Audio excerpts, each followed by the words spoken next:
this important national event, where the Commission is launching its strategic plan for 2022-23, 26-27, and the roadmap for the 25-26 general election.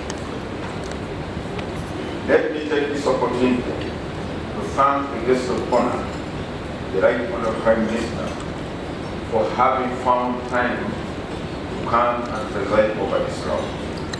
We thank you. I also wish to thank all our distinguished guests for honoring our invitation to come and attend this important event. We do not take your presence for granted. We believe each one of you has important tasks in your respective institution. We thank you for honoring our invitation and be with us. I also want to thank the members of my commission, the management team, and the entire EC fraternity for the commitment you have shown while planning and carrying out commission assignments, which are characteristically very demanding and at times stressful. I further take this opportunity to thank the people of Uganda for supporting the Commission in delivering the 2020-2021 general elections, which, as we all know, we are organized under extraordinary circumstances owing to the COVID-19 pandemic. These elections were unique because the risks associated with the pandemic required us to conduct electoral activities under reduced and limited time frames, unmodified guidelines, or even restricted activities. Furthermore, there was an increase in cost so as to provide for COVID-19 safety measures at all electoral activity areas, public mobilization, sensitization, and enforcement, as well as safety materials at all electoral centers. The Commission appreciates government for having provided the funds that enabled us to deliver the elections within the constitutional timelines. As you are aware, the Electoral Commission is established under Article 60 of the 1995 Constitution of the Republic of Uganda.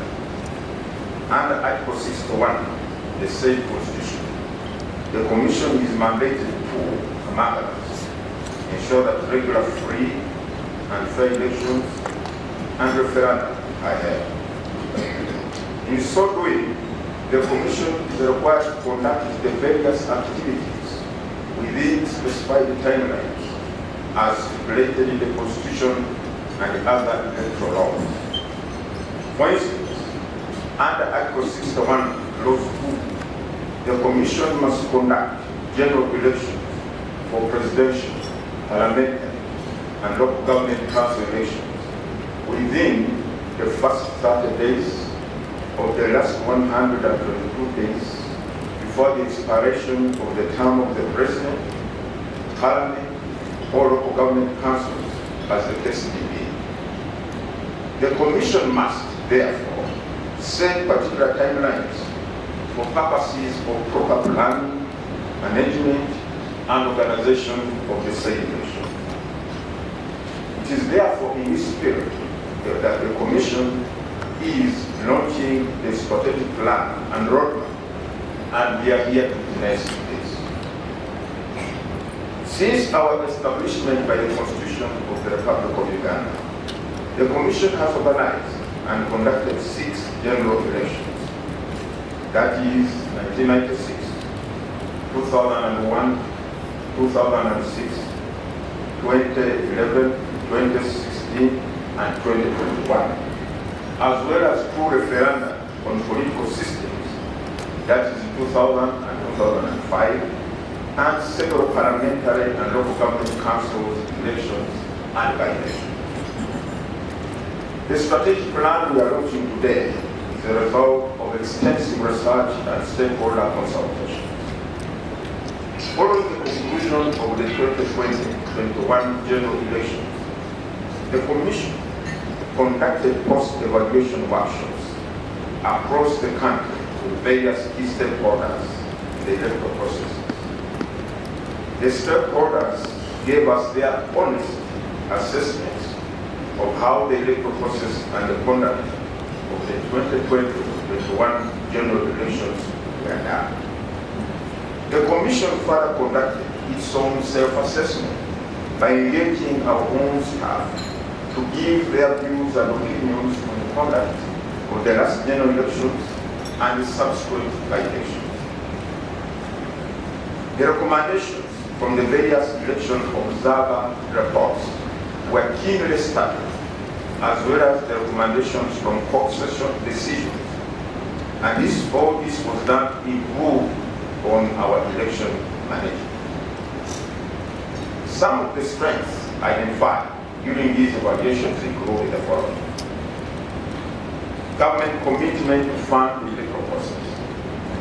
We have never doubted government's commitment in its quest to fund our electoral processes, and we thank the government in that regard.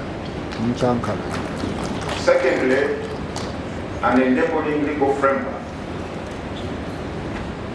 an experienced and knowledgeable workforce, good working relationship between the members of the Commission and staff.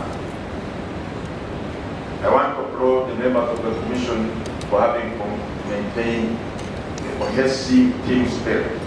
And I think you have seen some areas where people can go in different directions.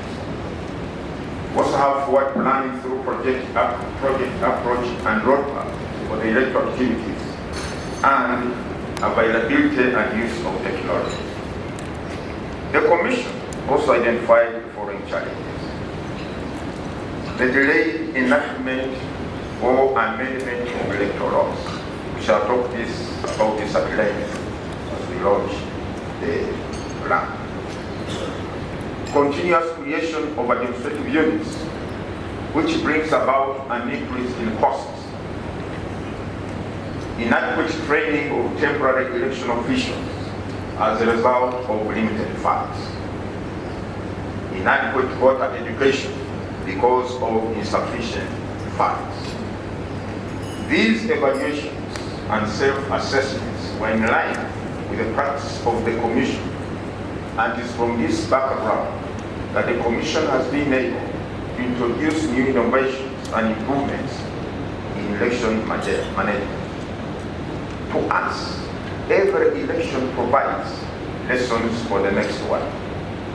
Therefore, the objective of this strategic plan and roadmap is to provide clear communication of priority areas in the election cycle with the aim of improving operational efficiency and stakeholder awareness and participation by seeking to build on the positive reforms and innovations introduced in the last general elections.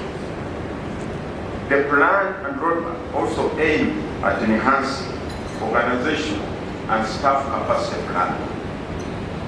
Organizing and conducting presidential, parliamentary, and local government councils elections is a huge and expensive exercise, particularly when it is funded in 1 year. The strategic plan is, therefore, designed to enable phased funding of key election activities, which will reduce funding pressure on the government and facilitate the Commission to conduct the elections in a smooth manner. The detailed objectives of this strategic plan are the following: enhance inclusive citizen participation in the electoral processes, strengthen stakeholder collaboration and engagement in the electoral process, deliver regular, free and fair elections and referenda, improve timely, gender and equity responsive and accurate information sharing, public trust and confidence in the electoral process, and strengthen the institutional capacity of the Electoral Commission. As you'll be hearing shortly from our technical team, Under each of the above strategic objectives, the Commission has formulated strategic goals or activities, budget estimates, and attached timeframes. The Commission has also extracted the detailed roadmap for the 2025-26 general elections from the above goals. The roadmap will enable the various stakeholders in the electoral process to achieve the following. In our view, one, improvement in the planning for participation and implementation of electoral activities. Secondly, improvement in coordination of electoral activities. Thirdly, timely implementation of scheduled electoral activities. And transparency in the implementation of electoral programs and activities. The roadmap is clearly a reminder to all stakeholders in the electoral process to start planning to ensure a smooth democratic process. To achieve the above, the Commission appeals to the government, particularly the Cabinet and the legislature, to ensure timely amendment and or enactment of the relevant electoral laws. This is critical because any amendment in the electoral laws will have to take into consideration the electoral roadmap, the procurement time frame in accordance with PPDA requirements, and the impact on the overall electoral elections and planning and budget.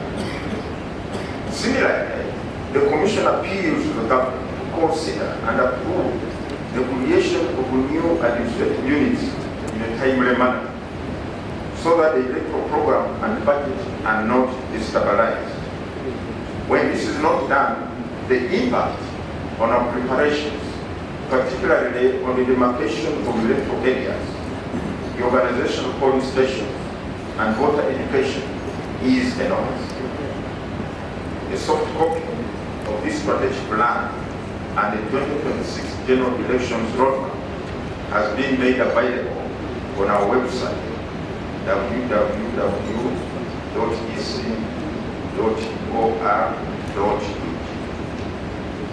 Right Honourable Prime Minister, you will note that the projected cost for the 2025-26 general elections has significantly gone up compared to the 2020-21 general elections. I must say that for every general election, the cost has to inevitably go up, unless we have a reduction in the population and we have few voters as a result. The factors for the significant increase and the cost drivers are indicated and include the projected increase in the voter population and hence the number of polling stations, an increase in the number of elected officers and number of candidates nominated for elections, an increase in the number of administrative units, as well as continuous improvements or reforms in the electoral process, among others. Honourable participants, as we launch the strategic plan and roadmap, we also recognize that there are key pending national level electoral activities, namely administrative units, that is LC1 and LC2, as well as women councils and committees elections. We want to commend government for having come up to clarify these elections and for having undertaken to make sure that within the next 6 months, these elections will be held. The Commission therefore urges government to provide the required funds so that the above elections are held before the key general elections activities start, to avoid stampeding the roadmap and the ground. The Commission wishes to caution political parties and organizations that the release of this strategic plan and roadmap is not a license to throw the country into a frenzy of campaign-related activities for aspiring individuals, political parties, and organizations. While consultations are provided for in the law, campaigns must follow a program approved and regulated by the Commission. For now, please let us allow the people of Uganda to engage in productive ventures like yoga, parish development model, and tapping the opportunities available from the oil and gas sector. Let's put the politics aside for now. I therefore urge political parties and organizations to use the plan and roadmap to make adequate preparations for successful participation in the elections. I further wish to urge the political parties to pursue peaceful coexistence before, during, and after the electoral process.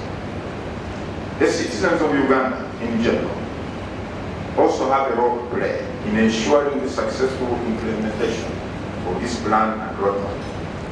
I therefore appeal to all the people of Uganda to work with the Electoral Commission and ensure a smooth implementation of the roadmap and the preservation of the peace and stability we are currently enjoying as a country. Last but not least, I want to thank the government of Uganda, which has always provided the necessary funding to enable the Electoral Commission to fulfill its constitutional mandate. I also wish in the same spirit to thank those development partners who have always been able to partner with the government by extending electoral support to the Commission. My appeal, however, is that government continues to provide adequate funding in a timely manner to enable the Commission undertake its constitutional obligations. I reiterate our desire for Parliament to enact laws or amendments to electoral laws in a time so as not to jeopardize or destabilize the roadmap. I once again thank you all for responding to our invitation to the launch of this important national event and look forward to constructive engagements hereafter.